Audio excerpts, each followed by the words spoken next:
अस्सलाम वालेकुम सामीन। 21 मुहर्रम और हराम और 9 अगस्त है। ये वीडियो हम पेश कर रहे हैं। इस वीडियो को आप देखें और सुनें। ये वीडियो हरियाणा के शहर गुरुग्राम की बताई जा रही है, जहां मुस्लिम समाज के बायकाट की बात की जा रही है। पता चला है कि 24 घंटे पहले जमीयत उलमा हिंद गुरुग्राम के इस मसले को लेकर सुप्रीम कोर्ट पहुंची है। सवाल ये है कि सुप्रीम कोर्ट ने जो पहले गाइडलाइन जारी कर रखी है हेट स्पीच के बारे में, क्या वो पुलिस को, सरकार को नहीं दिखती?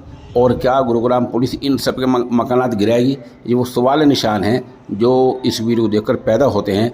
आप इस पूरी वीडियो को देखें और सुनें।